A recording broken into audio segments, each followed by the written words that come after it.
Boa noite, sejam bem-vindos ao canal CFPX, a mais uma aula do controle dimensional.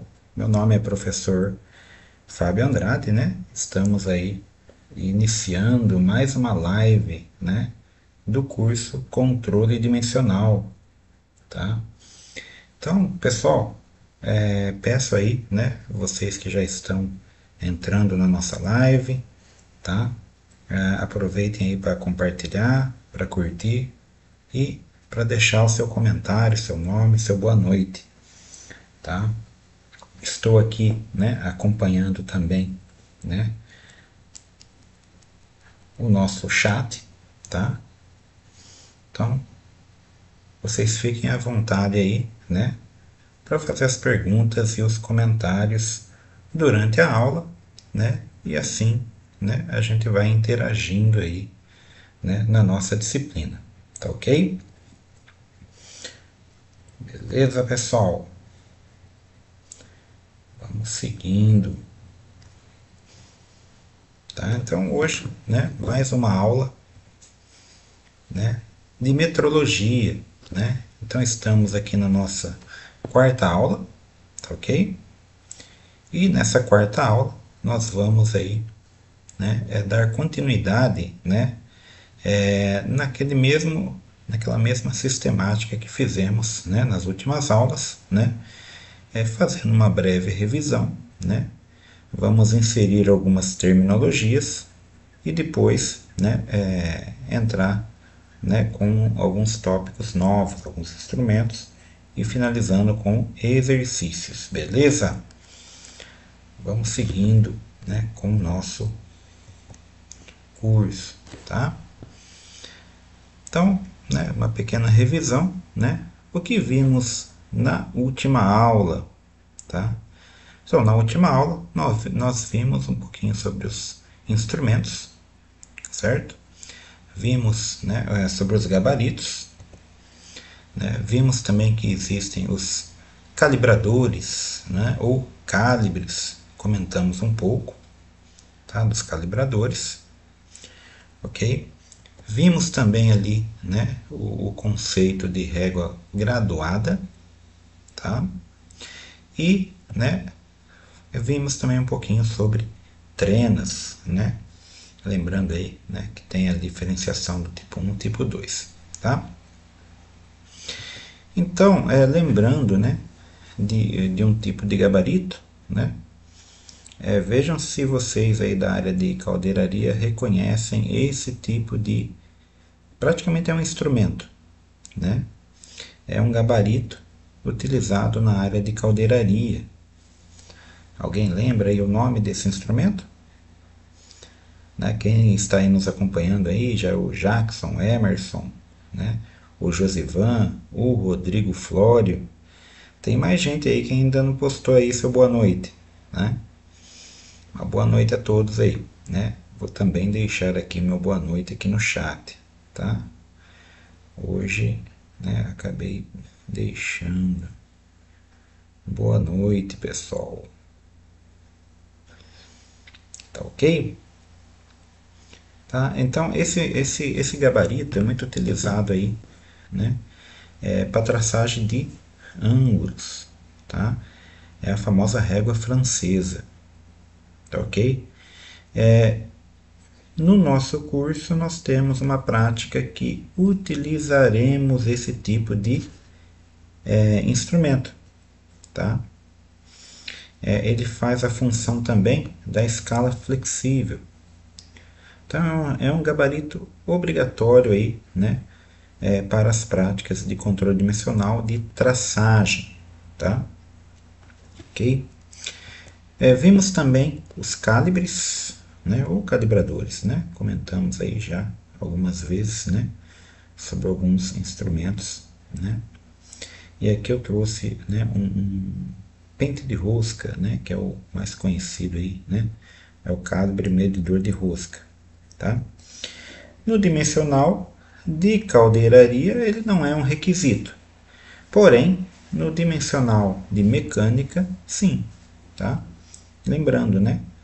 às vezes a gente fica focado numa modalidade única do controle dimensional, tá? E não é somente a modalidade de caldeiraria e tubulação que temos, né? Então a amplitude do controle dimensional, né, abrange 4 modalidades, né? Já havia dito: caldeiraria e tubulação, mecânica, máquinas e topografia, tá ok?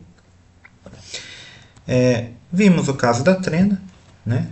A trena curva, que é a tipo 2, né? E a trena, né, plana, que é a tipo 1. Tá? São mais 2 exemplos de instrumento que utilizaremos em nossas práticas. Tá? O que eu não havia comentado, né, ou comentei superficialmente na última aula, né, foi as marcações na trena. Né? Lembram que, né, eu citei que são itens que teremos que verificar durante as práticas de medição de tanque. Tá? Então, normalmente, né, por padrão, né, uma trena ela tem ali marcado, né, né, em sua face ali, né, o comprimento nominal. Tá? Vimos um exercício, né, pertinente na última aula, que perguntava o que estava marcado na trena, certo? Então, o comprimento nominal é um dos itens que encontramos, né, descrito ali, marcado na trena. A temperatura de calibração, tá? Então temos ali, né, a indicação, por exemplo, aqui, ó, de 20 graus. Né? Notem aqui, ó, né? Deixa eu pegar um marcador aqui de texto, né, para facilitar a nossa interpretação, né? Então temos aqui, ó, 20 graus Celsius. O que é isso, né? É uma temperatura de calibração, tá? Então é a referência, né, para esse procedimento de calibração, tá? O comprimento nominal da trena, né, no caso daqui é uma trena de 5 metros, né? Então ela vem descrita aqui, ó, 5 metros, tá ok? E a força de tração, né? E lembrando que essa força de tração, ó, está aqui, ó, né? Deixa eu até pegar de uma outra cor aqui, né? Vou pegar o verde. 20 newtons. Esse 20 newtons é tanto para calibração quanto para medição. Por isso que há o requisito de, ao se medir o tanque, né, na prática de controle dimensional, né, que se execute com um dinamômetro. Tá? O dinamômetro ele vai indicar justamente 20 newtons ali. O que seria 20 newtons? Aproximadamente ali 2 quilos. Ok? Então, fora isso, né, tem mais alguns detalhes aqui da trena, né? A superfície de medição, onde fica a escala, né? Força de tração nós vimos, temperatura nós vimos, né? Tem aqui a indicação da classe de exatidão, né? O nominal também, comprimento nós vimos, tá? E claro, né, o nome do fabricante e a marca também vem descrito, tá? Então isso aqui é um padrão, né, normativo até, né, de como se deve, né, configurar uma trena. Esses detalhes nós verificamos ao fazer a análise do instrumento. Tá? Um item, né, que eu já antecipadamente ressalto das práticas, né, é que normalmente a gente verifica, né, a integridade de cada instrumento. Né? Então nós temos que verificar essa superfície de medição, por exemplo, se ela não está apagada, né, se ela não está amassada, se ela não está, né, com algum tipo de imperfeição. Tá? Então é um requisito também para as práticas, tá bom? Eu vou sempre tentar dando essas dicas para vocês, tá, pessoal? Tá? Eu acho importante sempre ressaltar, né? Porque depois fica mais fácil quando vocês estiverem, né, trabalhando nas práticas com esse conteúdo, beleza? Qualquer dúvida, né, ou pergunta, pode deixar no chat aí, nós acompanhamos, tá bom? Aqui só para ressaltar, né, a trena né, a trena a tipo 1, né, ela tem o seu perfil ali que tem um ganchinho também, né? E a tipo 2, que é a curva, né, ela tem ali uma parte móvel, né, que tem uns rebites, né? E essa parte móvel é um gancho ajustável, né? Ele se adapta conforme eu executo uma medida externa ou uma medida interna. Beleza? Tranquilo aí? Vamos lá, tá? Beleza. Tranquilo, pessoal. Nenhuma pergunta até agora. O que vimos anteriormente também, né, foi um pouquinho sobre grandezas e unidades, correto? Então, ressaltando, né, se medimos é porque medimos, né, uma grandeza e essa grandeza tem uma unidade de referência, né? Vimos que fazemos algumas conversões, né? Então, só para ilustrar e ressaltar, né, nós trabalhamos bastante com as conversões, né, no sistema métrico, no sistema inglês, né? Mas também né, uma outra possibilidade é a grandeza de velocidade, tá? Então tem um caso, né, de exemplo aqui também, né, da grandeza de velocidade. A gente pode converter, né, dentro de uma mesma grandeza, né, de metros por segundo, né, temos aqui, ó, metros por segundo, né, para quilômetros por hora, tá? Então, no caso aqui, nós temos uma ilustração, tá? Aqui ao centro, próximo aqui ao meu lado esquerdo, né? A imagem de né, uma aeronave, né? E de um ônibus, né? Sabendo que um se encontra a 340 metros por segundo e outro está a 60 quilômetros por hora, né? Qual seria aí uma possível somatória desses valores? Então, olha só o exercício, né? Eu não estou nem querendo identificar a diferença, mas sim eu quero somar essas, né, essas duas, né, grandezas, correto? Eu não consigo somá-las diretamente, né? Eu não posso falar que é 400. Tá? 340 mais 60 dá 400. 400 o quê? Ou é metros por segundo ou é quilômetros por hora. Então não tem jeito, né, de somar diretamente. O que é preciso, né, fazer, né, é transformar metros por segundo em quilômetros por hora ou vice-versa. Tá? Aí eu consigo dar uma resposta coerente. Correto? Então o que acontece com o 60? Notem aqui, ó. O 60 não é quilômetros por hora? De quilômetros tem que transformar para metro, correto? Então, se eu tenho a unidade metro e quero transformar em quilômetro, né? Aliás, quantos quilômetros equivalem ao metro, né? Eu sei que 1 quilômetro é 1000 metros,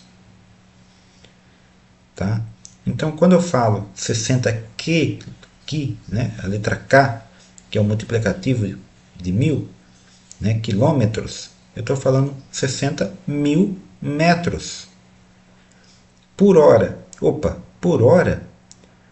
Concorda que hora é igual a 60 minutos? Ah, mas minutos ainda não condiz com segundos, né? Cada minuto, né, tem 60 segundos, então eu multiplico por 60, né? 60 vezes 60. 60 minutos vezes 60 segundos. Então, uma hora equivale a 3.600 segundos. Tá? Agora eu tenho metros por segundo. Tá? O que eu acabei fazendo aqui? Né? Eu adaptei, né, os meus multiplicativos, meus múltiplos. Tá? Ok? Claro que tem uma fórmula mais fácil de fazer isso, né? É só lembrar que de metros para segundo nós multiplicamos e de quilômetros para metros por segundo nós dividimos, tá? Aí sim, a partir do momento que a gente executa essa conta, nós encontramos aqui, ó, que 60 km por hora equivale a 16,7 metros por segundo. Aí eu consigo obter a somatória, 356,7 metros por segundo. Acompanhem aí esses cálculos, tá? Mais uma vez aí, boa noite a quem está chegando, Leonil, G. Anderson, Thiago Matos, tá? Beleza? É isso aí, pessoal, tá? É uma das conversões possíveis aí dentro de grandezas, tá? É mais para a gente revisar mesmo, tá bom? Porém hoje, né, vamos tentar refletir um pouco, né, sobre tudo que já vimos e que ainda, né, temos aí pela frente, tá? É vocês que fazem um curso de controle dimensional ou que possivelmente aí, né, estão próximo dessa área, né, de controle dimensional. O que vocês estão medindo atualmente? Entendeu? No caso, né, vocês trabalham, por exemplo, com a medição de um perfil de uma rosca, utilizam um calibre, né? É um caso, né, quando a gente fala no perfil de uma rosca, né, nós poderemos estar trabalhando ali com milésimos de milímetro, porque às vezes é alguma coisa de precisão, né? Está muito envolvido aí com a usinagem, né? Então, milésimos de milímetro, nós estamos trabalhando com milímetro dividido por 1000. Quando eu divido o milímetro por 1000, eu chego em 3 casas, né, após a vírgula. Tá? Então, 0,001. Então, toda vez que eu falo milésimos, tá, eu estou trabalhando com 3 casas após a vírgula. Ok? Aí, no caso, né, eu posso estar fazendo uma outra medição. Por exemplo, um spool. Opa, spool a gente vai trabalhar, né? Dependendo da modalidade, rosca também, né? Eu já havia comentado que uma das práticas é a medição de rosca, né? E realmente a gente utiliza milésimos, tá? No controle dimensional de mecânica.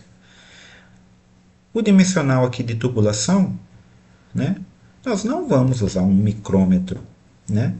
Então nós não vamos trabalhar ali em milésimos, tá? Porém ali, né, é comum a gente trabalhar em centésimos, por exemplo, tá? O que é centésimos, né? 2 casas depois da vírgula, tá? Então 0,01 é um centésimo, tá? Dependendo do caso, né, nós podemos trabalhar aí também, né, em décimos, tá? Vamos supor que estamos trabalhando com a altura de um tanque. Lembra que o tanque nós utilizaremos a trena, né? No caso do perfil de rosca, vamos utilizar um micrômetro. Opa, micrômetro já, o próprio nome já diz que é, né, milésimos as casas decimais, né? Um spool, no máximo a gente vai utilizar o paquímetro para verificar algumas, né, bitolas, algumas, né, cotas, né? Então, possivelmente trabalhamos com centésimos, né, porém também é aceitável décimos, tá? Mas já um tanque, né, a medição de um tanque normalmente vai ser feita com uma trena, né, com um instrumento, né, de uma resolução diferente, tá? Aí a gente trabalha com décimos, correto? Tá? Então essa é a diferença, tá? Então décimos, quando a gente fala em décimos, né, nós estamos falando de uma única casa após a vírgula, tá? Décimos. E se não tivesse nenhuma casa depois da vírgula? Seria unidade, tá? 100 casas decimais, ok? Então 3 casas decimais, milésimos de milímetro, no caso de medidas lineares, certo? Centésimos, 2 casas, e décimos, 0,1, né? Seria uma casa decimal. Tá ok? Então, hoje, né, atualmente, né, com que vocês trabalham? Né? Com que tipo de instrumento? Deixem aí no seu, né, no nosso bate-papo, no chat, né? Que tipo de instrumento vocês conhecem? Ah, só paquímetro, né? Micrômetro, relógio comparador, né? É interessante para a gente verificar o que vocês conhecem, tá bom? Só trena? Pode ser também. Trena é um instrumento de medição muito útil, tá bom? Vamos lá, né? Visto isso, né? O que estamos medindo, né? Também temos que refletir, né? Dentro do controle dimensional, as tolerâncias que vamos considerar, tá? Então vocês estão vendo que a metrologia já está se envolvendo aí, né, com a gestão de qualidade, né? Porque quando a gente fala em tolerâncias, né, entra a parte de gestão de qualidade e também o desenho técnico. Porém, amarra a metrologia, né? Por quê, né? Sabendo as tolerâncias, nós podemos, né, aprovar ou reprovar, né, uma peça, né, alguma cota, alguma medida dentro do nosso controle dimensional. Tá? Então, para cada atividade executada, né, deve-se escolher um instrumento ou sistema de medição adequado. Tá? Visto isso, né, as tolerâncias geométricas, né, são as tolerâncias necessárias para que um conjunto de peças possam ser montados e funcionem, né, da forma esperada. Tá? Esse é o intuito do controle dimensional. Né? Nós verificarmos e executarmos, né, as tolerâncias, verificarmos os mensurandos, se estão dentro das tolerâncias, né, muitas vezes dentro de um procedimento ou dentro de uma normativa, dentro de uma norma. Tá? O próprio procedimento ele vem referenciado com uma norma. Tá? Então, seja uma API, uma ASME, né, uma NBR, uma norma Petrobras, né, uma norma, né, aeronáutica, né, uma ANE, enfim, né, cada segmento assim, tem as suas orientações, né, para controle dimensional, né, e controle dessas tolerâncias. Ok? O que tem de comum nisso? Tá? Vamos verificar um pouquinho o que nós temos de comum. Né? Primeiramente, a resolução de um instrumento. Já vimos isso. Né? É uma questão aí, né, que a gente vai verificar diretamente no instrumento. É a menor indicação que se observa nesse instrumento. Tá? Então, dentro do nosso controle, né, nós temos que verificar, né, o que está se pedindo dessa tolerância, né, e escolher um instrumento adequado. Tá? O procedimento pode indicar o instrumento? Sim. Tá? Dependendo da empresa, o instrumento indica qual que é o instrumento que o operador vai utilizar.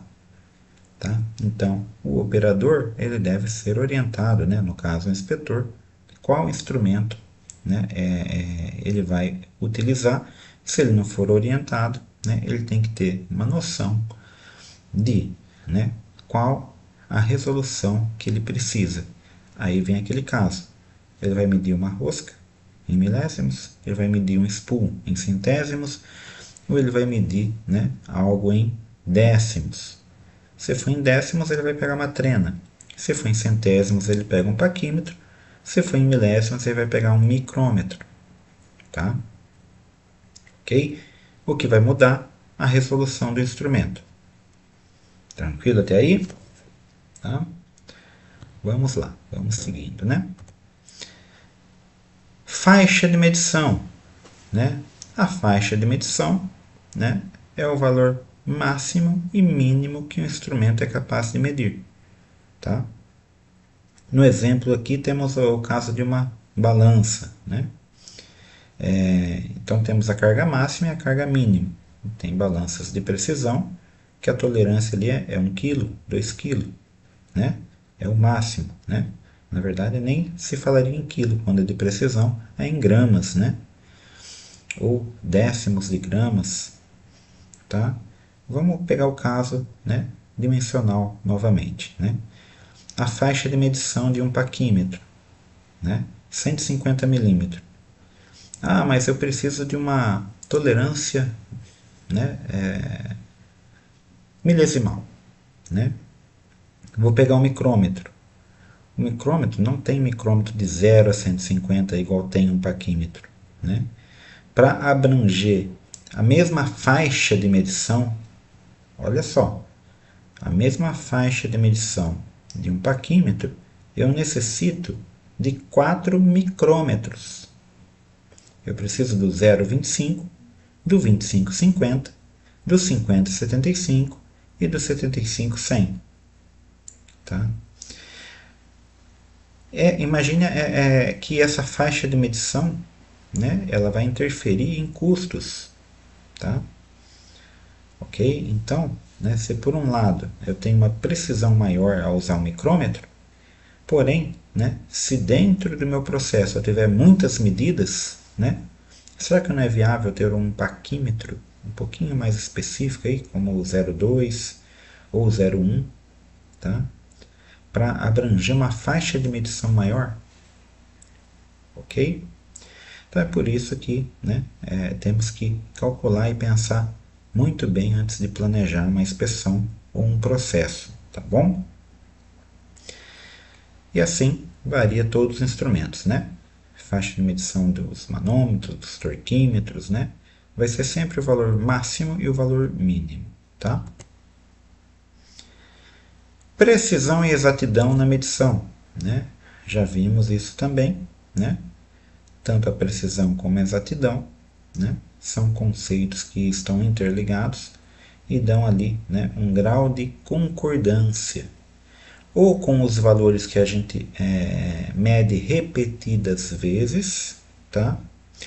Ou com o grau de concordância do valor que foi medido em relação ao valor verdadeiro convencionado, tá? Ou seja, né, às vezes eu tenho um instrumento que tem precisão, né, mas ele não está ali, né, com muita exatidão. Tá? Então nós temos que avaliar com um meio termo aí. Nós vamos pegar um exemplo já já, tá bom? E justamente do paquímetro. Tá? Tolerâncias geométricas. Tá? Opa, tolerâncias geométricas é um tópico novo, né? Agora sim, né, nós estamos entrando aí, né, realmente na parte que, né, a gente aplica efetivamente a metrologia, o controle dimensional. Tá? Por quê? Né? Tolerâncias geométricas né, o intuito ali, né, de se controlar as peças que estão sendo montadas e a própria montagem que foi executada. Tá? Então temos dois exemplos aqui, né? Eixos, né? Na produção de um eixo, eu preciso controlar ali, né, a superfície desse né, objeto, desse eixo, né? Ele tem que ser uma superfície de acordo ali com a sua, né, utilidade cilíndrica, ou seja, existe uma tolerância de cilindricidade, tá? Controle dimensional de mecânica, cilindricidade, tá? Ah, mas e no controle dimensional, né? A gente às vezes não tem que verificar a ovalização, por exemplo, tá? Então tem tolerâncias geométricas envolvidas também. Concentricidade, né? Na tubulação também podemos, né, em alguns objetos, verificar se, né, existem esse tipo de tolerância, né? Tem as suas particularidades. E coaxialidade, né, quando a gente fala principalmente em cabos, né, cabo coaxial. Por que o cabo é coaxial? Né? Porque existe ali uma relação de cada camada desse cabo, né, ser na mesma centralidade, tá? No mesmo centro. Tá? Um outro exemplo, os rasgos. Né? Provavelmente, quando a gente vai fazer a análise de um rasgo, a gente vai ter que verificar se ele está simétrico em relação a uma linha de centro qualquer que foi definida no projeto. Tá? Então, dois exemplos de tolerâncias geométricas. Tá? No caso aqui, né, do rasgo, simetria. Ok? E fora as tolerâncias geométricas, temos as tolerâncias de localização. Né? Por exemplo, né, executamos as tolerâncias dimensionais nos eixos, ok? Porém, numa possível ali, né, montagem, né, nós temos que analisar o engrenamento dessas engrenagens, né? Ou seja, esses eixos têm, né, que ser colocado nas distâncias corretas, tá? E isso é analisado. E isso já cai um pouquinho, né, no controle dimensional de mecânica, tá? Também é pertinente a uma das práticas de alinhamento de máquinas, ok? Por exemplo, né, o eixo 1 precisa estar perpendicular ao eixo 2, né? Tanto no controle dimensional de mecânica, como de máquinas, como de, né, topografia, enfim, né? Controle dimensional em geral vai ter, né, o controle de perpendicularidade, tá? Ou paralelismo, tá? Se o impossível segundo eixo precisa estar paralelo com o eixo 3, tá? Então, essas tolerâncias são de localização, tá? Tranquilo até aí? Beleza. Então vamos comentar um pouquinho aqui sobre a escolha da resolução do instrumento. Pessoal, né, nós devemos considerar a seguinte recomendação. Tá? Se estamos cientes, né, se não foi indicado num procedimento, né, mas nós estamos cientes, né, da tolerância do processo, né, a tolerância do processo, por exemplo, é 1 milímetro. Tá? Então tem 1 milímetro de tolerância no meu processo. Tá? Qual a resolução do instrumento que eu vou utilizar? Como que eu vou definir, né, se eu vou usar milesimal, centesimal ou decimal o meu instrumento? Eu vou usar uma trena? A trena é 1 milímetro, né? Mas está em cima da minha tolerância. Tá? Então, olha só, eu já estou relacionando tolerância com resolução. E já na prática, tá? Porque aqui, né, nós vamos definir qual instrumento vamos utilizar. Tá? Vamos pegar pelo próprio exemplo que nós temos aqui. Né? Depois a gente volta nessa questão do milímetro. Né? No exemplo que nós temos aqui, né, tem o exemplo de um termômetro. Tá? E no processo, né, está indicando que a variação pode ser mais ou menos 1 grau Celsius. Tá? Qual a resolução que nós vamos utilizar? Né? Nós vamos pegar esse 1 grau Celsius, tá? E vamos dividir por 10. Tá? Ou seja, é 1/10 da tolerância do processo, a resolução do meu instrumento. Então, 1 grau dividido por 10, nós temos 1/10 de grau, né? Ou 0,01. Então, meu instrumento possivelmente vai ser um instrumento digital que consiga, né, me dar essa tolerância. No caso do milímetro, né, a tolerância do meu processo é 1 milímetro, né, mais ou menos 1 milímetro. Né. Mesma coisa, né, nós vamos dividir 1 milímetro por 10. Né. Qual que é a resolução do meu instrumento? Seria indicado eu utilizar um instrumento de 0,1. Tá? Instrumento de 0,1 é 1/10. Tá? Daria para mim usar um paquímetro tranquilamente aqui. Por quê? Porque o meu paquímetro é 0,05. Tá? 0,1 seria equivalente a 0,10, tá, pessoal? ou seja, o paquímetro normal, tá? Se a minha resolução, né, de tolerância, se a minha tolerância do processo for igual, né, a 1 milímetro, né, o instrumento que eu vou utilizar é um paquímetro de 0,05. Né? Ok? Pegaram aí essa ideia? Isso é importante aí para o dia a dia aí da própria prática de vocês, tá? Vamos tentar fazer né, uma outra jogadinha aqui, tá? Eu vou apagar aqui, ó, só para fixar bem aqui. E se não fosse 1 milímetro, tá? Se fosse, no caso aqui, ao invés de 1 milímetro, né, fosse uma tolerância de 0,5 milímetros. Vamos ver como que fica. Então agora aqui, ó, minha tolerância é meio milímetro. Tá? Meio milímetro dividido por 10. Tá? Nós vamos chegar aqui, né, praticamente em cima do paquímetro. Perceberam a diferença? Tá? Agora, o meu instrumento está no limite. Tá? Meu instrumento está no limite. Né? Se fosse 0,4 a resolução, eu já não poderia utilizar o paquímetro 0,5, teria que utilizar o paquímetro 0,02. Tá? Se fosse 0,01 milímetro de tolerância no processo, quando que eu vou ter isso? Quando tiver uma peça usinada, por exemplo. Tá? Ok? Aí seria o caso de utilizar um micrômetro. Tá? Então, a regra, né, para se escolher o instrumento é dividir a tolerância do processo por 10. Tá? Na prática, funciona assim?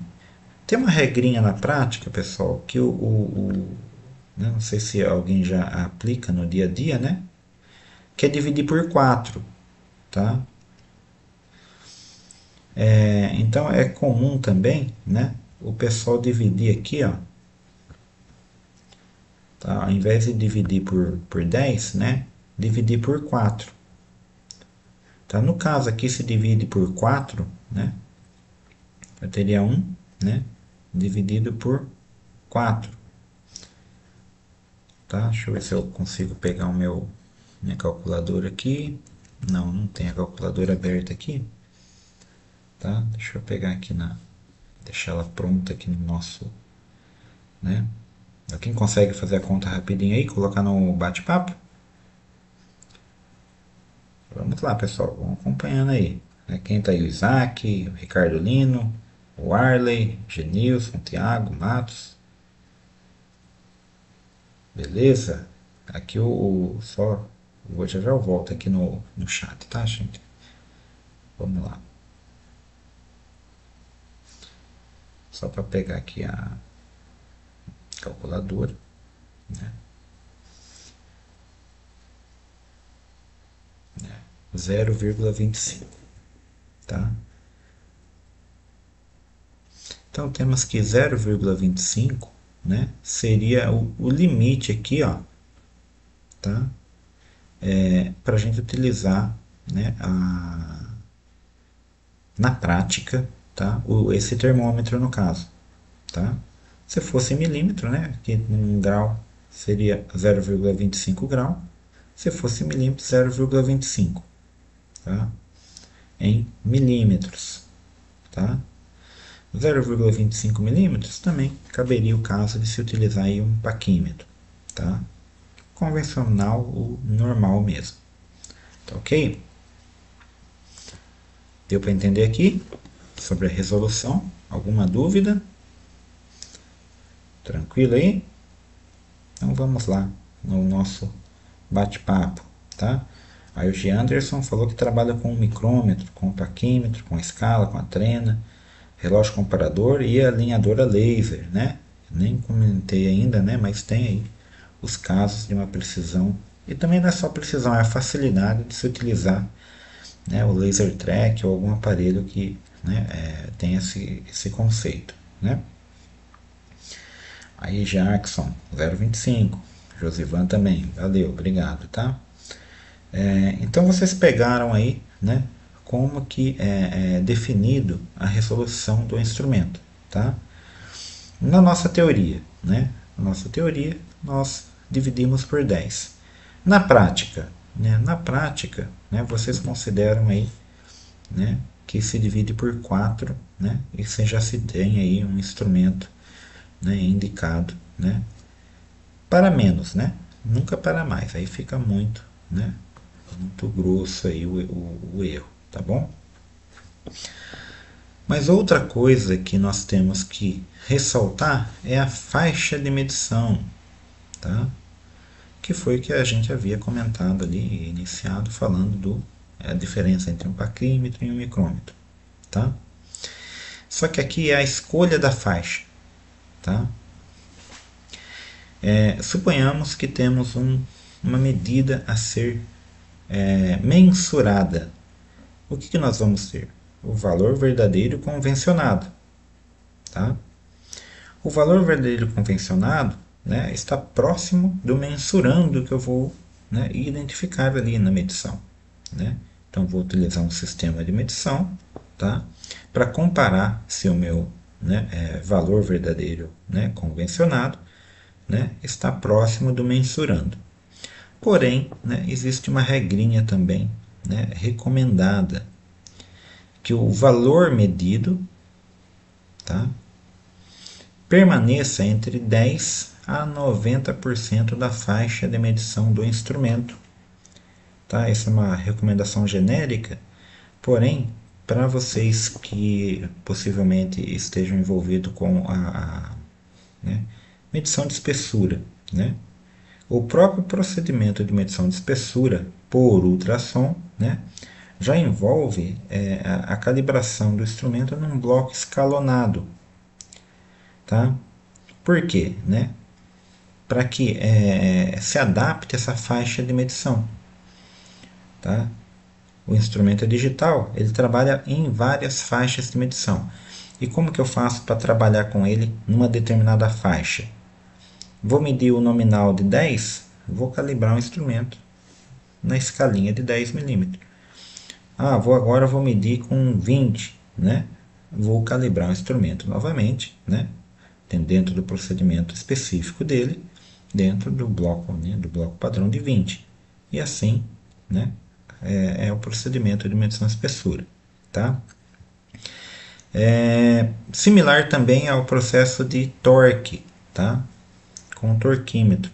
Para quem nunca viu um torquímetro, tá, pessoal? Essa imagem aqui, ó, representa um torquímetro. Ele parece até um micrômetro, né, pela disposição dele, né? Mas ele é uma barra, tá, cilíndrica, ok? Você configura o torque nele, ele pode ser de relógio, né, ou pode ser aqui, né, num estilo de mola com catraca, tá? Você vai ajustar o torque, tá? E conforme você ajusta esse torque, né, você consegue ali, né, com alguma chave de boca, né, ou, né, no caso ali, né, nós temos umas chaves estrias, né, abertas, né, com encaixe de 1/4, de, né, 3/8, que nós fazíamos uma interface com esse instrumento para torquear parafuso, por exemplo, porcas, né, as porcas dos parafusos, tá? E era procedimental. Dentro do procedimento, né, tinha uma restrição a se utilizar, né, dentro do limite. Por exemplo, se aqui o limite é 100 newtons-metro, né, é o limite inferior. Tá? Então eu não posso dar um torque de 100, tem que ser abaixo de 100, 90%. Então eu só posso utilizar até 90%, ou seja, 90 newtons-metro. Mas se eu precisar de ter um torque de 100, né, pega outro torquímetro.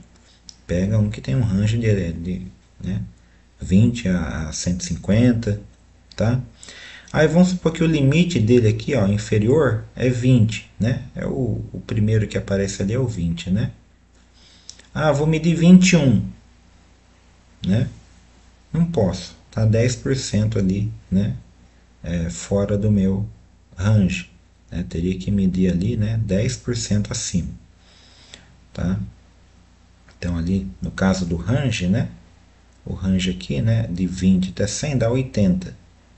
10% dá 8, né? Eu poderia medir 28, tá? 28 seria uma medida, né?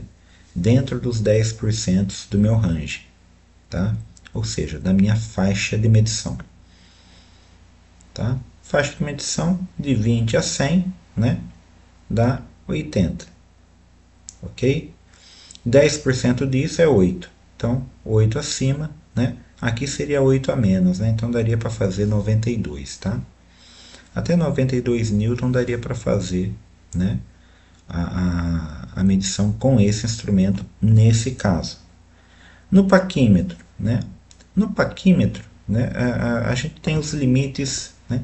O inferior não tem jeito, é zero mesmo, tá? Mas o superior, né? A gente não vai extrapolar ali, né? A mecânica do instrumento, tá? Então, se precisa medir uma cota de 150, né? Nós utilizamos um outro instrumento, né? E não o paquímetro, tá? Tranquilo? Isso também acontece, né, com outros instrumentos, né? Citei o torquímetro, né? É o caso da balança, né? Também do manômetro, tá? Então tem alguns instrumentos que têm essa, né, recomendação, tá? Que o valor medido permaneça 10% a 90% da faixa de medição do instrumento. Tá ok? Alguém já havia escutado, né, essa recomendação? Tá? Se sim, também deixem aí o seu comentário, tá bom? Beleza? Então vamos lá. Pessoal que chegou aí, boa noite, tá bom? Vamos lá. A exatidão e a precisão e exatidão, né? Então a gente havia comentado anteriormente, agora vamos ressaltar com uma ilustração para exemplificar aqui, tá? Então o que seria algo, né, preciso e exato, né? No caso aqui, né, vamos iniciar pelo exemplo B. Então temos aqui, ó, um caso onde eu tenho uma precisão. Por que eu tenho precisão? Porque eu acertei ali todas as medidas, né, próximo do alvo.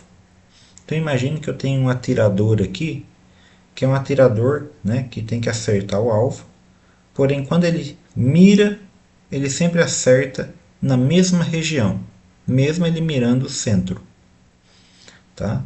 Ele está tendo uma precisão, porém, né, ele tem que fazer uma correção, né, né, na sua arma, ou no seu dardo, né, ou na sua mira, para que ele também tenha exatidão, tá?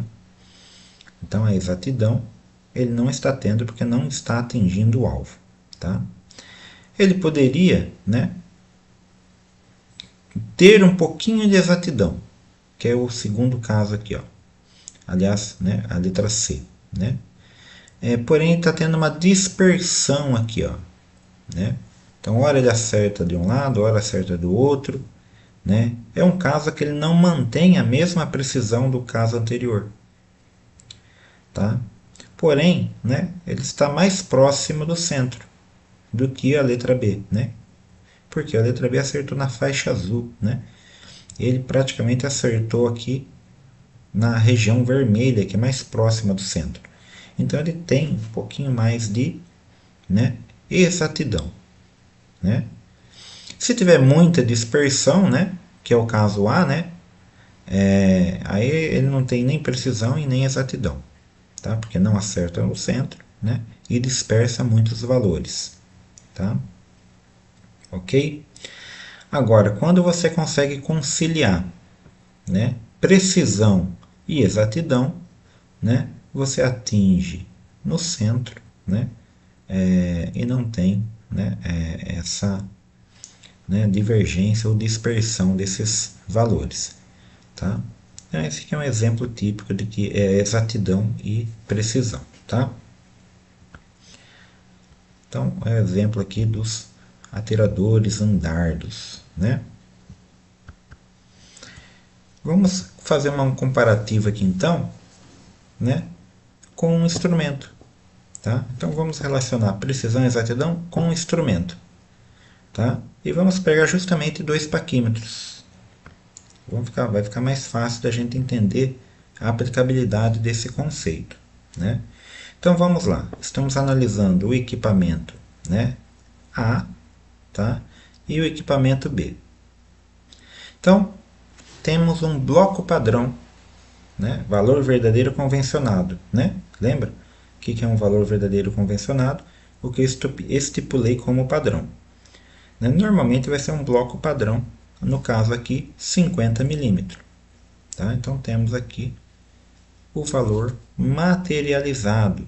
Já vimos esse conceito em aulas anteriores também, correto? Aí, né, vamos realizar três medidas. Né? Temos a primeira, né, a segunda e a terceira medida. E depois vamos tirar uma média.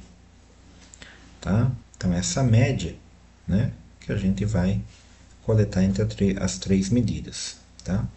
Então, o instrumento A. O instrumento A, tá? A primeira medida, executei, medi 51.0. Tá? 51 cravado ali praticamente. Tá? Vamos supor que aqui é em milímetros. Tá? Segunda também e a terceira também. A minha média, então, né, 51 milímetros. Então percebem que não houve variação, tá? Entre medidas. Então, entre as medidas não houve, né, né, uma variação. Tá? Vamos considerar isso. E vamos verificar agora o B. No caso do B, mesmo valor convencionado. Primeira medida 50,1, segunda 50,3 e a terceira 50,2, resultando na média 50,2. Então deu para perceber, né, que nós temos uma variação. Tá? Temos uma variação nas medidas em relação ao outro instrumento. Então o que acontece aqui? Né? O equipamento A, né, ele é mais indicado para se utilizar do que o equipamento B? Ou B é mais indicado de se utilizar do equipamento A? Tá? Qual que é mais preciso? Qual que é mais exato? Eu uso o mais preciso ou eu uso o mais exato? E aí, o que vocês acham? Algum comentário aí? Vocês arriscam a falar? Qual que vocês utilizariam aí? Anderson? Utilizaria o paquímetro A ou o paquímetro B?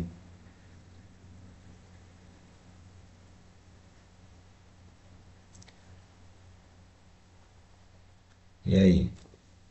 Vão pensando aí, vocês vão colocando aí no chat, tá? Enquanto isso, vamos analisar os conceitos, tá? Podemos dizer que o equipamento A é mais preciso. Por que ele é mais preciso? Né? É aquele caso que eu comentei aqui no B. Ó, tá? Ele acertou as medidas cravadas, sem variação. Tá? Repetidas vezes. Se eu medisse 10 vezes, ele ia dar ali 10 medidas iguais. Tá? Porém, ficou um pouquinho distante, né, do meu valor verdadeiro convencionado. Mas é um equipamento preciso. Tá? Se eu quero precisão, né, o instrumento A é interessante. Porém, eu tenho que saber que tem esse erro. Tá? Eu tenho que descontar esse erro, né, do valor verdadeiro convencionado, tá? Mas isso é uma outra questão. Vamos só analisar, né, essa situação, né, independentemente, tá?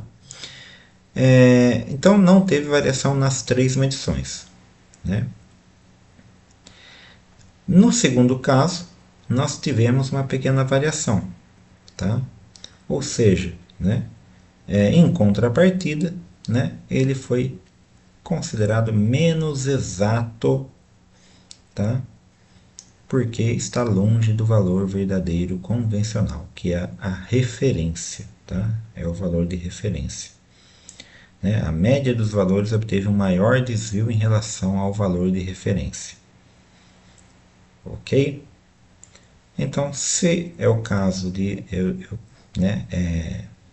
não ter a opção de corrigir, né, eu não vou saber o erro lá na prática. Quando eu pego um paquímetro na mão, né, eu considero que ele seja exato, né, que ele faça uma medida exata, mas eu também considero que ele seja preciso. E muitas vezes a precisão, principalmente de um paquímetro, né, eu estou citando paquímetro porque é o mais comum, mas a precisão do paquímetro depende de outros fatores, tá? Porque depende do operador, se ele mantém a mesma, né, força, né, ou dos erros de paralaxe. Então tem alguns fatores que ainda vamos até abordar futuramente, tá? Mas sem considerar esses fatores, né, realmente aqui, né, o valor, né, o equipamento B, se fosse 10 medidas, as 10 medidas poderiam variar, tá? Porém, estariam todas próximo do valor verdadeiro.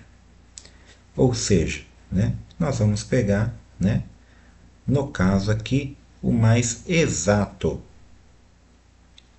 tá? E não o mais preciso. Okay? O ideal é que seja exato e preciso. Tá ok? Então, muitas vezes, né, um procedimento dentro de um laboratório vai considerar que esse item A é inadequado. Tá? Ou esse item A é muito mais fácil de corrigir do que o item B. O micrômetro acontece isso. Nós tivemos um caso, né, de um micrômetro que estava fora. Aí a gente, né, claro que a gente tem acesso aos blocos padrões, né? Nós verificamos que tinha ali, né, um erro, né, conhecido, né, diante dos valores verdadeiros convencionados, tá? O que se, né, padronizou, né, uma correção desse erro matematicamente. Então, tinha ali um erro até grosseiro, né? Vamos pensar que era 1 milímetro mesmo, né? Então eu sei que toda medida tinha que descontar 1 milímetro, tá? Não é o ideal. O ideal é você ajustar o equipamento, tá? Beleza? Então vamos lá, tá? Bem, vimos um pouco da terminologia, um pouco dos conceitos, né? Recapitulamos e inserimos algumas, né, novidades, né? O que vamos verificar agora é alguns outros instrumentos metrológicos, continuando o que a gente havia iniciado na aula anterior, ok? E vamos, né, comentando aqui um pouquinho de cada um, tá? Esse instrumento aqui, né, é um esquadro combinado, né? Temos no caso aqui, né, a nossa esquerda, no item 1, um esquadro combinado, né? E aqui no caso 2, né, ao lado direito, um esquadro de precisão, ok? Ou conhecido também como esquadro de luz, né? Então, os esquadros de precisão, né, ele tem, né, bases e lâminas, né, ajustadas, né, retificadas para assegurar um erro mínimo de paralelismo e retilineidade, tá? Ou seja, não é a mesma normativa de um esquadro convencional. Um esquadro convencional a gente pode ter uma pequena variação ali, tá? Esse daqui, né, praticamente, né, não encontramos essa variação, ok? E no caso, o esquadro combinado, ele chega também a ter essa grande precisão, porém, como o próprio nome diz, ele se combina, né? Então, nós temos ao mesmo tempo esquadro e nível, tá? O esquadro combinado ao mesmo tempo que ele é esquadro, ele é nível e ainda ele tem, né, um esquadro para traçagem de centro.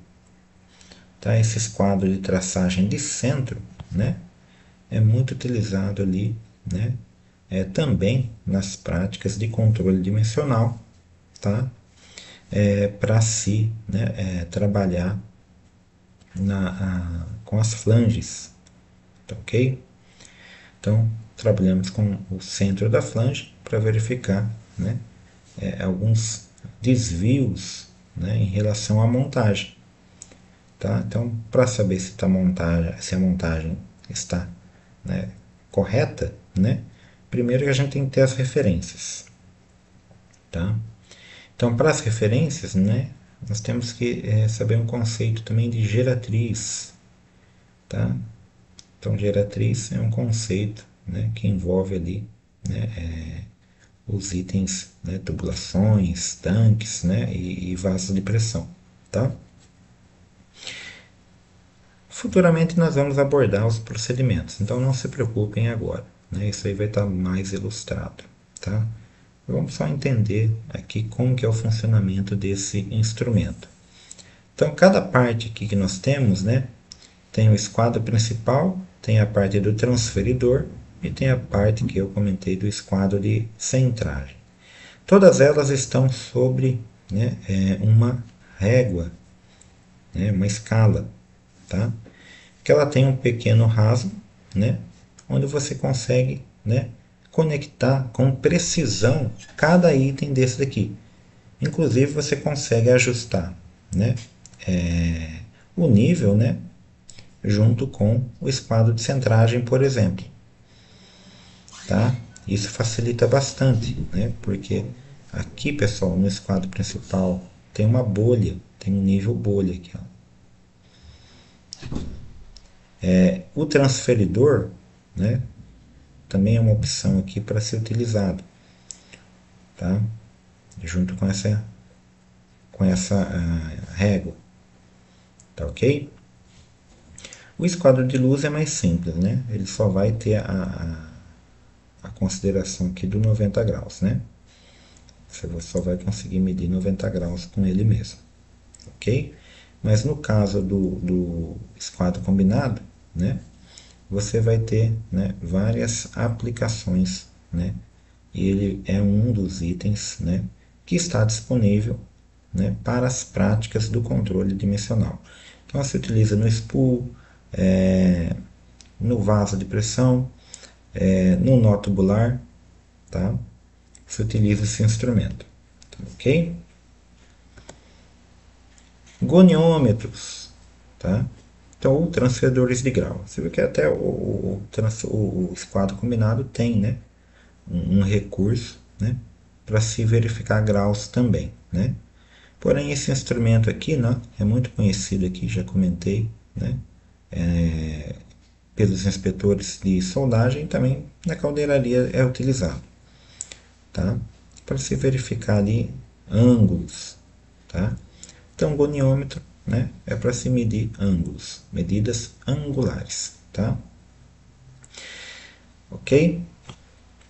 Bem simples, né? A divisão normalmente ali é de 1 grau, né?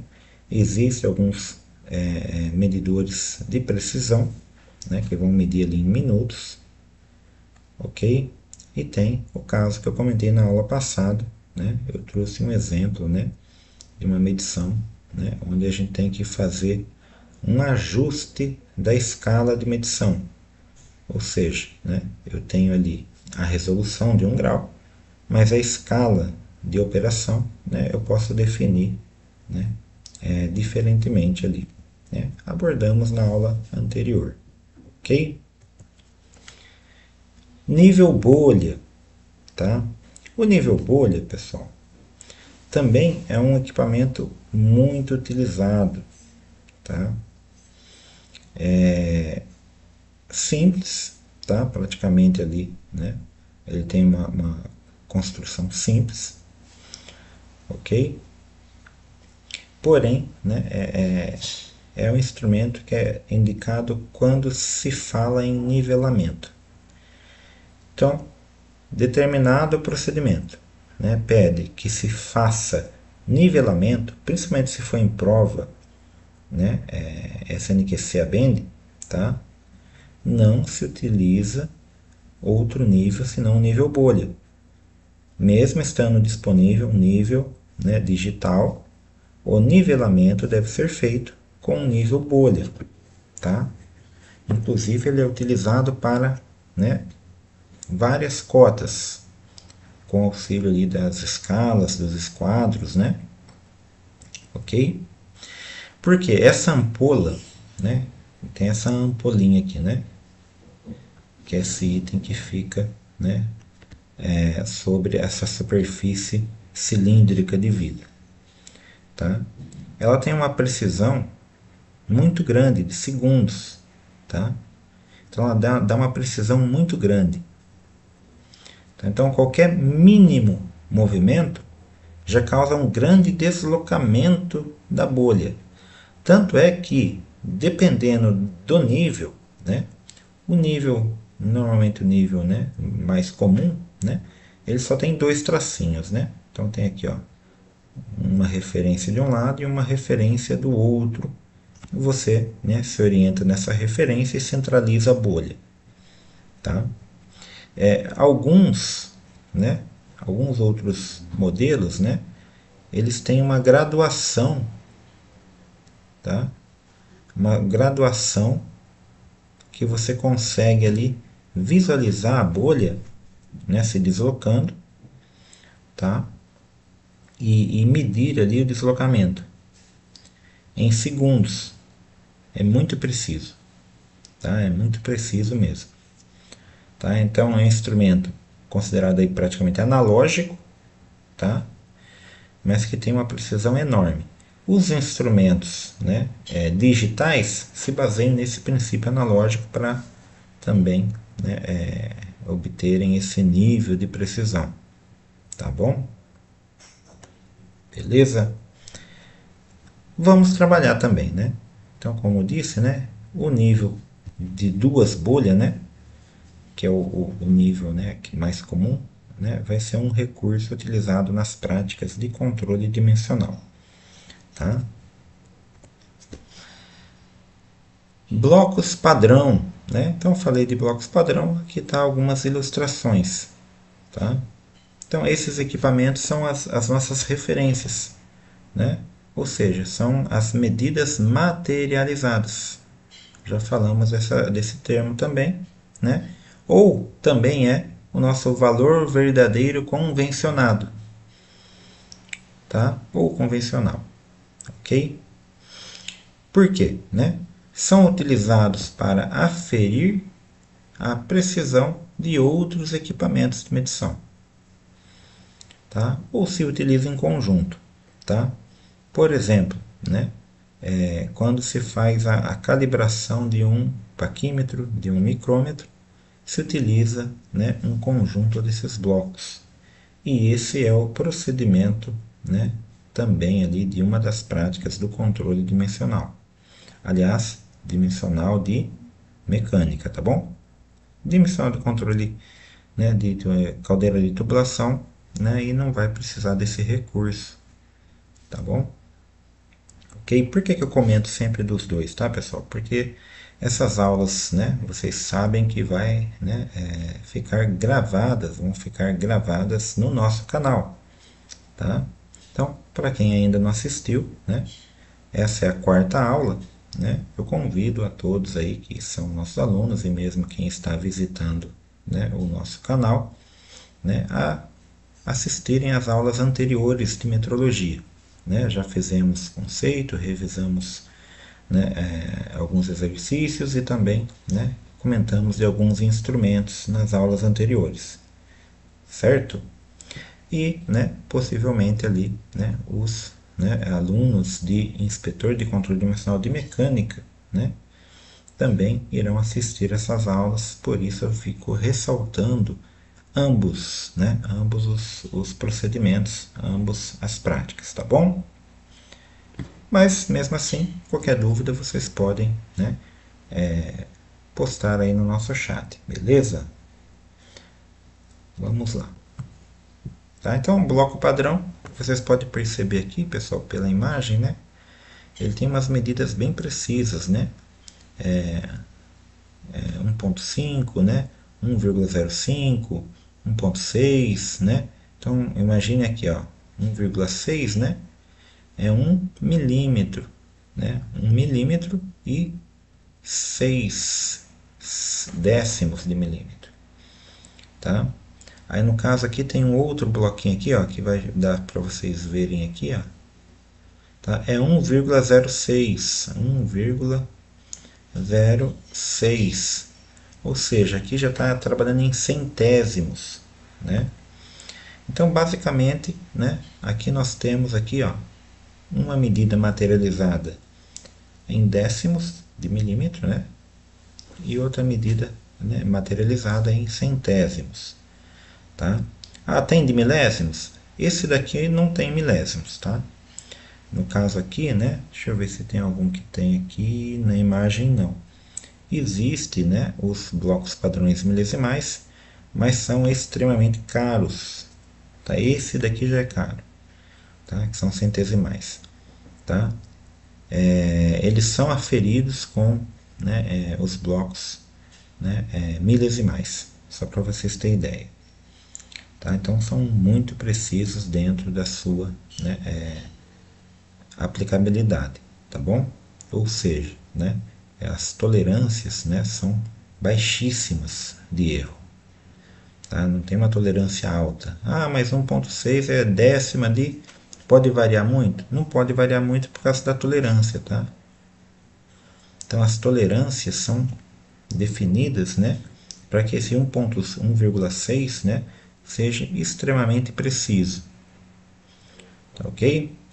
O material que eles são fabricados, né?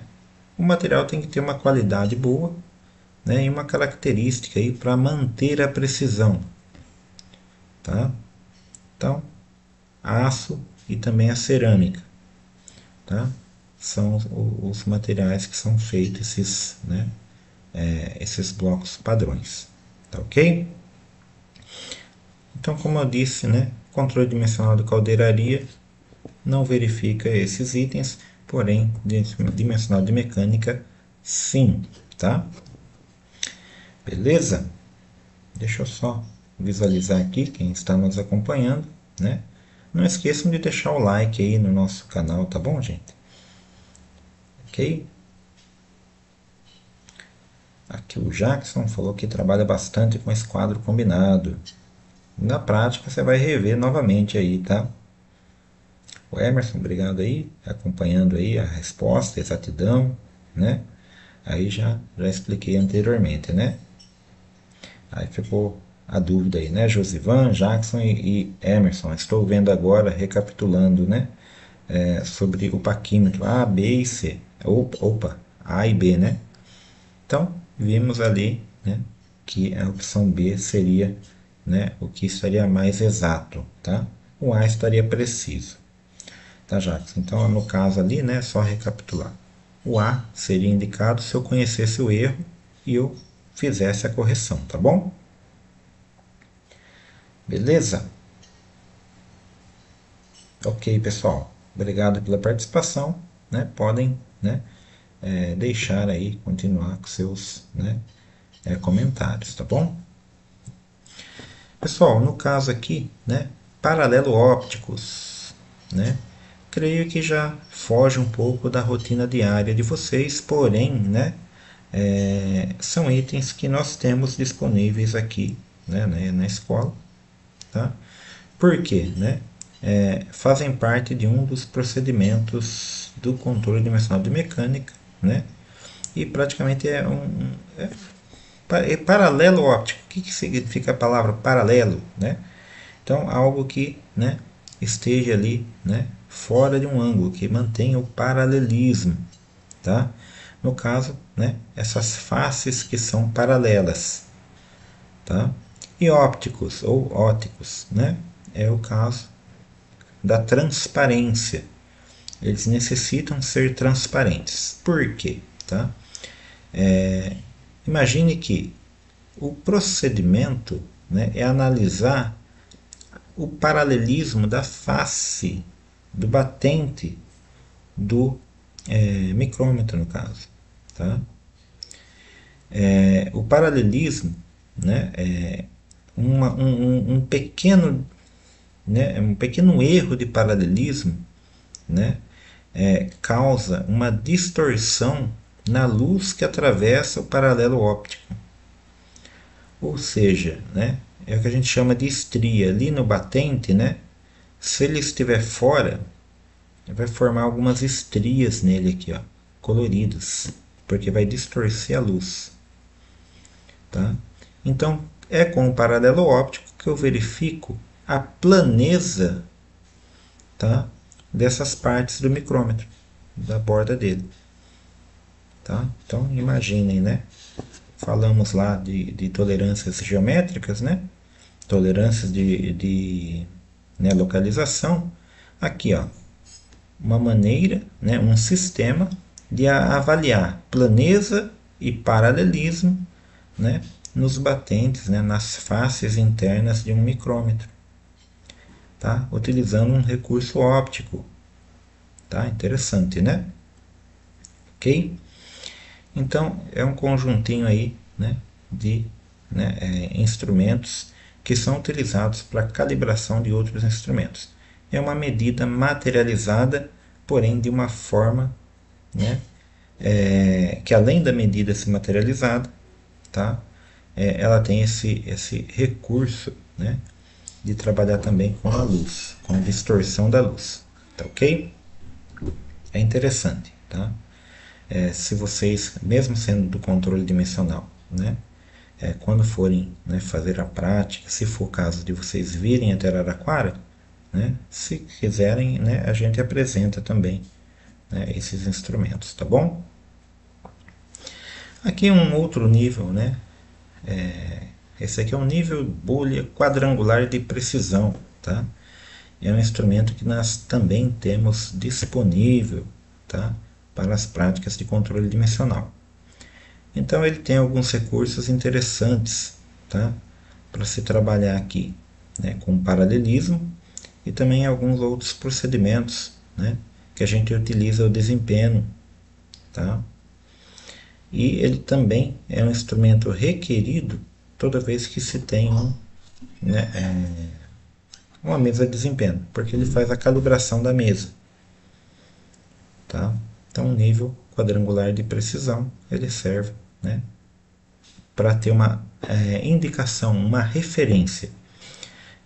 Vamos supor, né, lembra que nós tivemos o caso de ter uma medida materializada? Tá? Tudo bem, como que eu tenho uma referência materializada, entre aspas, né? O desempenho é uma referência horizontal, certo? Então, todo desempenho, né, ele serve como uma referência horizontal, tá, para se fazer ali medidas, traçagens e demais ali, né, mensurandos, né? E no caso, se eu precisar, né, de uma referência perpendicular ou vertical, né? Esse é um tipo de referência que a gente utiliza. Tá? É um nível de bolha quadrangular. Ok? Ele se usa normalmente em conjunto com alguns outros instrumentos. E um dos instrumentos que ele utiliza, né, que utilizamos, né, em conjunto aí, né, num sistema de medição, é com o relógio comparador. Tá? O relógio comparador, né, aí vocês percebem que a gente entrou em alguns instrumentos mais específicos, né? A gente entrou aqui em alguns instrumentos mais específicos, né, que é da área de usinagem, né? São instrumentos que a gente trabalha na casa de centésimos e de milésimos. Então, o relógio comparador tem os relógios milesimais e tem os relógios centesimais. Tá? Notem que Esse exemplo da imagem, tá? Ele tem uma resolução de 0,01 milímetro. Ó, tem aqui a indicação 0,01 milímetro, tá? E vocês verifiquem que na parte superior tem até uma setinha, né? Indicando aqui, ó, a menor divisão da escala dele, né? É 1 milímetro, ou 1/100º de milímetro, desculpa, tá? E também ele tem um contador de voltas aqui, ó. Tá interessante, né? Ele tem um contador de voltas porque às vezes a gente pode estar tirando alguma medida indireta, tá? A gente pode estar tirando alguma medida indireta com ele, ok? Então ele tem aqui, né, o fuso, né? O que é o fuso? O fuso é essa parte móvel, tá? A ponta do fuso aqui, ó, a ponta de contato, ela é removível, tá? Porque a ponta ela pode mudar também, tá? Então eu tenho a ponta esférica, né? Que ela tem uma esfera na ponta, ou eu tenho a ponta realmente, né? Ela é uma ponta pontiaguda, que é específica para alguns tipos de medição, tá? O mais comum é a ponta esférica, tá? A parte do canhão é a parte que, né, é acoplada no fuso. Aí o aro, que é o móvel, né? O mostrador, que é a graduação. Tem ali a parte que trava o aro, né? Que é o botãozinho travar o aro. Ponteiro principal, tá? Que é onde a gente verifica, né, a indicação do mensurando, ok? E tem alguns indicadores, né, algumas peças que auxiliam na indicação das medidas, das tolerâncias. Ou seja, né, estou analisando ali uma retitude, né? Então eu centralizei ali, né, no zero, né, eu tenho a tolerância para mais e para menos, né? De um lado menos, do outro lado mais, né? Consigo ajustar para verificar visualmente, tá? Às vezes não tem esse recurso, mas é interessante, né? Porque se tiver esse recurso, você ajusta facinho, né? Facilmente. E sem esse recurso, você vai ter que ver visualmente, tá? Vai ter que ficar atento ali, né? Visualmente, tá ok? O que mais que podemos falar do relógio comparador? Tá? Bem, pelo que o próprio nome fala, ele compara, né? Ele compara a medição, tá ok? Então você precisa ali ter uma referência, que é aquela medida materializada. Então basicamente, né? Ou no próprio objeto você tem, ou você faz, né? Com uma medida conhecida, tá ok? É utilizada para algumas medidas, né? Medições indiretas, justamente por causa desse recurso. Tem a configuração, né, de aceitar pequenas variações dimensionais. Então não precisa ficar apertando ele, né? Tem gente que fica apertando ele, você corre o risco de você, né, causar uma avaria nele só de fazer aquele movimento repetidas vezes, com um pouco mais de, né, frequência, tá? Que mais? A base magnética, né, que eu ia comentar por último, né? Então tem um instrumento aqui, ó, aliás, um auxiliar, né, onde é fixado esse relógio, é uma base magnética, né? Então essa base magnética é uma base, né, que auxilia nas medições, e tem, né, uma base que é a base de ajuste fino, que você consegue regular, né, manualmente a altura dela, tá? Essa é um acessório que nós temos disponíveis também para as práticas de controle dimensional de mecânica, tá bom? Beleza? E aí, pessoal, muito instrumento? Desses últimos instrumentos aqui, alguém conhecia? Eu acho que o súbito talvez alguém conheça, né? Mas vamos lá, né? Deixem qualquer dúvida, suas perguntas aí no nosso chat, beleza? Pessoal, o súbito, tá? É um acessório praticamente, né? Ele acaba fazendo a medida, né? Mas ele é utilizado em conjunto com o relógio comparador, tá? E normalmente ele vai trabalhar com os diâmetros, tá? Para quem está na área de mecânica, né, seria interessante, né? Normalmente a gente não utiliza o súbito, a gente utiliza o imicro, né, ou o micrômetro interno de 3 pontas, né? Ok? Mas o súbito ele é né, um aparato interessante também, né, para se trabalhar com furação, tá bom? Tem 3 tipos praticamente ali, né? Ok? Tem ali praticamente ali os que são utilizados para furos pequenos, tá? E os que são utilizados para furos grandes. Os que têm furos grandes, eles trabalham com 3 pontas, tá? Uma móvel, tá? Que é essa parte móvel aqui, né? E as outras duas são fixas, tá? E normalmente eu tenho que, né, apontar uma medida padronizada. Então, como que eu convenciono, né? Eu tenho que convencionar uma medida, ou seja, eu preciso fazer a montagem, né, do meu súbito, do meu equipamento, né?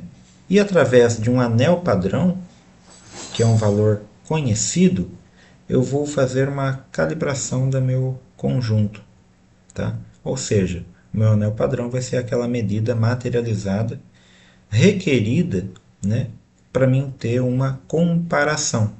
Então, por isso que o súbito, né, é um equipamento que trabalha com comparação, com relógio comparador, tá? Aí no caso aqui tem alguns outros acessórios, né, para furo menor, que é o, né, ponta tipo A, o ponta tipo B e o ponta tipo C. Na prática, em campo, eu já trabalhei com esses instrumentos, tá, pessoal? Dessa marca mesmo, Incisive, né? E a gente chamava de ogiva, tá? Então, o termo correto seria súbito, né? Porém, na prática, eu conhecia com um termo diferente, né? Durante muitos anos eu chamei essa pequena adaptação com relógio comparador de ogivas, né? Kit de ogivas padrão, tá? O procedimento é o mesmo, né? Faz a montagem no relógio, né? Existem os anéis padrões. Às vezes, né, é aceitável a calibração no micrômetro, tá? Ok? O perfil aqui dessas pontas, né, é que elas são abertas, né? Tem uma pequena abertura, tá? E essa abertura aqui, né, ela cai numa parte boleada, né? Essa parte boleada aqui, ó, entendeu? Ela vai, né, entrar em contato ali com as superfícies, né? E a pressão que ela vai exercer aqui vai mexer no relógio, tá? E aí eu vou conhecer por comparação a medida, tá ok? Alguém já chegou a utilizar esse tipo de instrumento? Comente aí, é interessante para a gente ficar sabendo, tá? O relógio apalpador, né? O súbito não teremos disponíveis para vocês, porque teremos o micrômetro interno, tá, pessoal? Faz a função, né, semelhante, só que é micrômetro, não é com relógio comparador. O relógio apalpador, né, é também a mesma dinâmica dos relógios comparadores, porém, né, tem uma função interna um pouquinho diferente, tá? Eles não movimentam ali, né, na longitudinal, e sim, né, num sistema, né, perpendicular, tá? Então você consegue fazer algumas adaptações diferentes em relação ao relógio comparador, tá? Mas o intuito é o mesmo, né? Ele tem ali uma haste móvel, tá? Essa haste móvel ela tem uma esfera, né, boleada aqui na ponta, ok? E o sistema mecânico dele, né, tem o intuito de, né, girar um ponteiro. E esse ponteiro tem uma resolução, né, que vai variar ali também de centésimos para milésimos. O que acontece com essa mecânica dele, né? Em relação ao relógio comparador, tá, a faixa de medição é menor. Opa, falamos de faixa de medição como comparamos o paquímetro com o micrômetro, tá? Lembra quando a gente comparou paquímetro, faixa de medição 100, 150 milímetros, né? Relógio comparador, né? Nós temos ali, né, vamos supor ali em 10 milímetros, né, o centesimal, né, porque tem 10 voltas, né? Aqui não consigo ter um contador de voltas, tá? Ou seja, ele tem um range de medição, ou seja, a faixa de medição é pequena em relação ao relógio comparador, tá? Basicamente, né, essa é a diferença, tá? Só que a aplicação deles é interessante. Então, no máximo aqui, ó, tem aqui, ó, eles vão variar aqui 1,6 milímetro, né, ou até 4 polegadas aí, tá? E claro, varia também a força, eles têm, né, uma determinada força para movimentar esse mecanismo, tá? E tem um limite, né, 0,2 a 0,4 newtons, tá? São sensíveis, tá? São equipamentos bem sensíveis, né? E tem as suas recomendações ali, tá bom?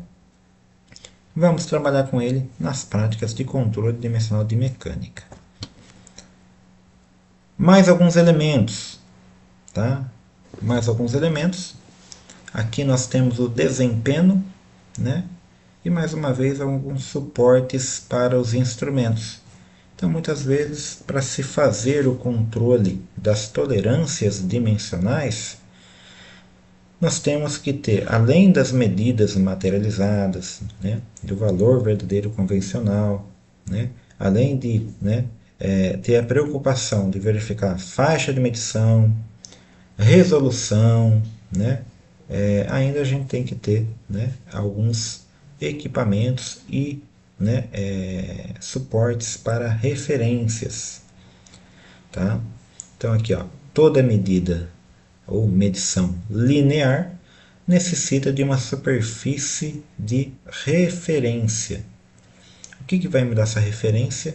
No caso aqui, ó, o que é o desempenho? Né? É uma pedra que eu tenho um controle, né, do paralelismo da superfície perfeito ali, né?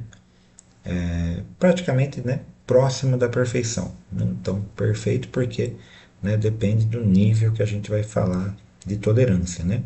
É uma tolerância muito baixa, tá? Ok? Por quê? Porque é a referência que eu vou utilizar para outras medições. Então, os desempenhos normalmente são feitos de granito, tá? Justamente para manter, né, esse padrão, para eles não deformarem, tá? E é uma referência obrigatória para as medições, principalmente em laboratórios. Principalmente se você estiver trabalhando com, né, planicidade, por exemplo, perpendicularidade, tá? Planeza. Okay? Então, o próprio desempenho tem um alto grau de planeza e serve para medir a planeza em alguns, né, outros elementos, o que é colocado sobre ele. Tá? Então, é um elemento que, né, se usa diretamente a peça sobre ele e os instrumentos sobre ele. Então, não é um local, né, que se fica utilizando como mesa, não se pode ter impacto, né, para não danificar a pedra, tá? Ou o desempenho, né? Ok? Bem, esse é um item, né? Esse daqui, ó, que está mais ao centro aqui, né, é uma base magnética, né, com ajuste fino. Tem na letra H aqui, ó, tem um pequeno ajuste aqui. Então, numa extremidade você utiliza o relógio comparador ou o relógio apalpador. E por que a base é magnética?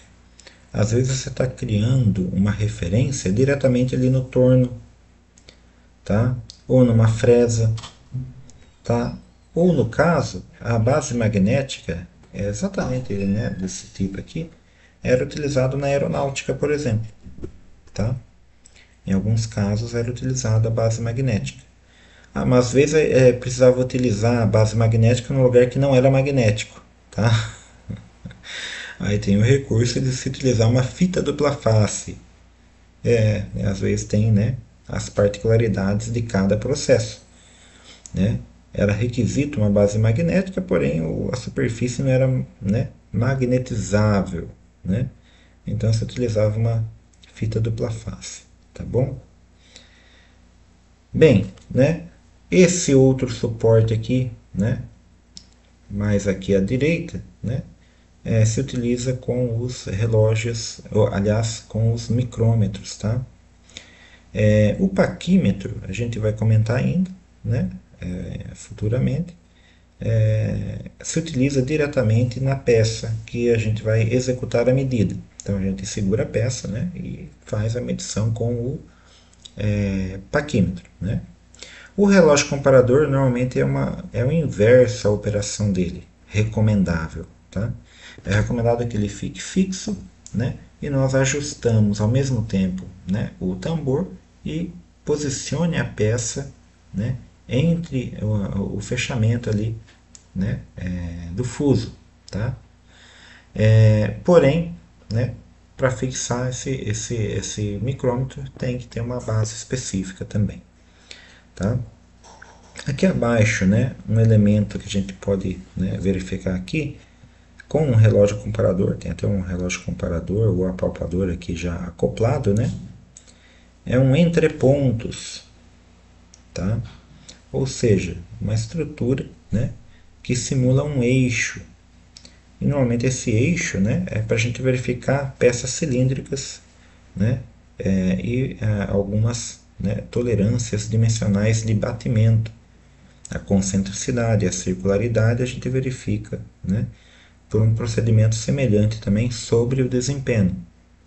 Então, alguns parâmetros nós precisamos alinhar o centro e outros parâmetros a gente cria uma referência diferente do centro, tá? Então, quando eu tenho uma referência, né, diretamente ligada com o centro da peça, eu preciso ter um entrepontos.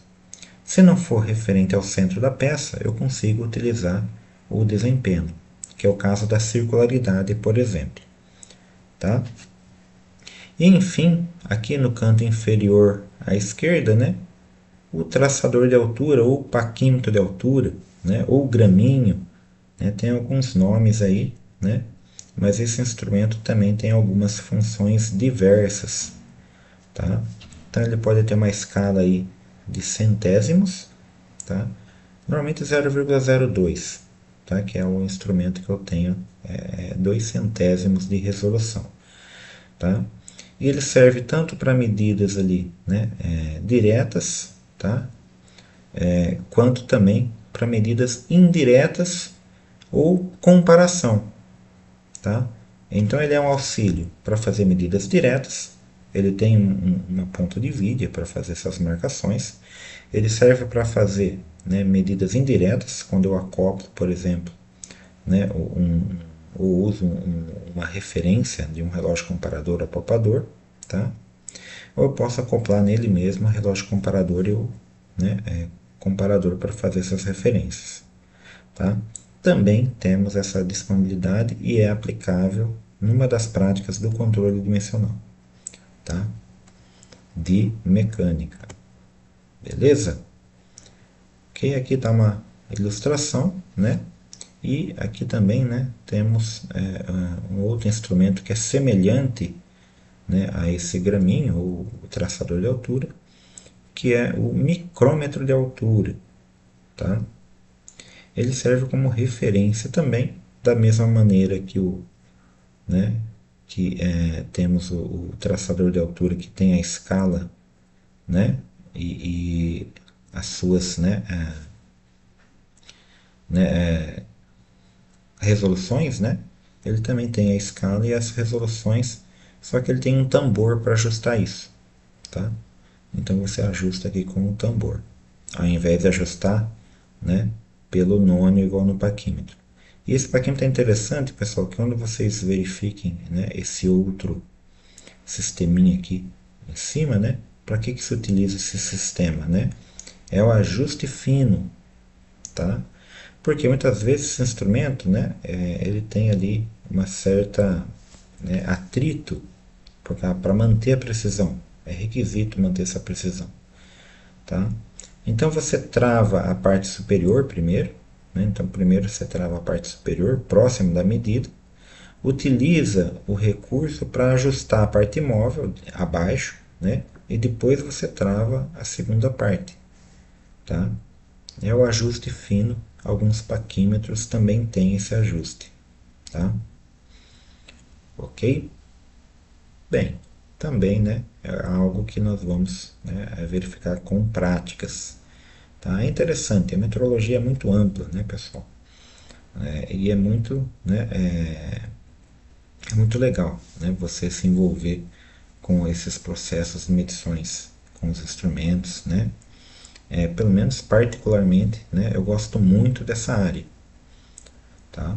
Então, para vocês que estão, né, iniciando, né, o curso, né, é interessante. É por isso que eu, né, trouxe, né, nessa aula, né, um pouquinho, né, desses elementos, desses instrumentos e contando um pouco, né, da história aí, né, dos procedimentos, né, que a gente tem nos processos aqui, tanto da escola quanto aí, né, tentando relacionar com a prática de vocês aí no dia a dia.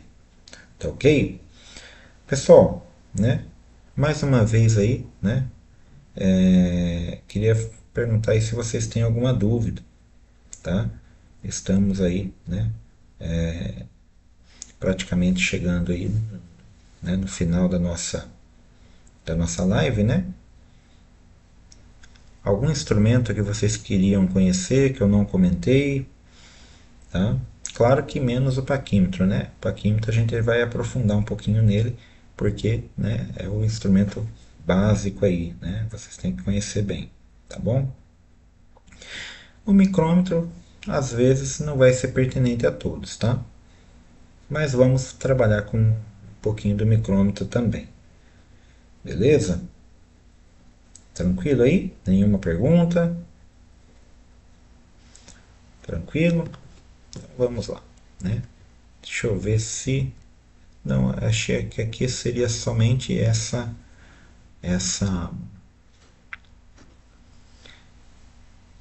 esse último slide mesmo, tá? Ok? E, né, se vocês tiverem mais alguma dúvida, né, aí vocês postem aí para mim voltar, né, nesse contexto, né? Tranquilo?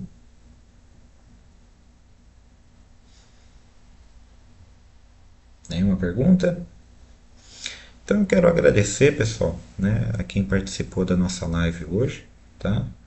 O Jackson, tá? Que tá aí, boa noite. O Emerson, o Josivan Novaes, o Rodrigo Flório, o Leonil, o Geanderson, o Thiago Matos, o Genilson, o Arley, o Ricardo Lino, o Geanderson Lira, o Isaac Moura,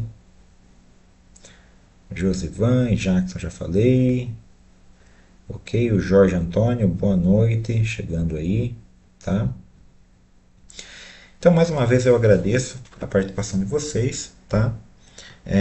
Então, né, dentro dessa nossa dinâmica, né, eu trouxe hoje alguns instrumentos, né, trouxe um pouquinho de terminologia, comentei e revisei ali, né, os conceitos de conversão, um exemplo ali de, né, conversão de velocidade, tá? Tranquilo? E assim, né, nós vamos, né, finalizando por hoje, tá? Então, na próxima aula, né, eu trago outros exemplos de exercícios, tá? A gente foca um pouco mais nos exercícios, né? Porque já estamos aí, né, praticamente, né, abordamos a maioria dos instrumentos, tá? Então, na próxima aula, nós vamos trabalhar em cima de leitura de instrumento, ok? Praticar um pouquinho em cima da leitura dos instrumentos, né? E verificar alguns exercícios também, tá bom? Tranquilo? Creio que, né, temos aí, né, mais uma ou duas aulas, né, para esse conteúdo e nós fechamos a parte de metrologia. Beleza? Claro que, né, na plataforma, né, tem muito mais exercícios para os nossos alunos. Qualquer dúvida, vocês deixem, postem no grupo, tá? E um detalhe também, tá, pessoal? Caso vocês tenham dúvidas, vocês podem trazer dúvidas da plataforma para a live, né? Se for o caso, nós podemos, né, se for pertinente, vamos abordar, né, aqui no momento da live, ou se for o caso, nós abordamos num outro momento, tá? Tranquilo? Né? Então, por enquanto, eu agradeço, né? Bons estudos aí a todos, tá? Uma boa noite a todos, né? E até a próxima aula, tá bom? Fiquem com Deus.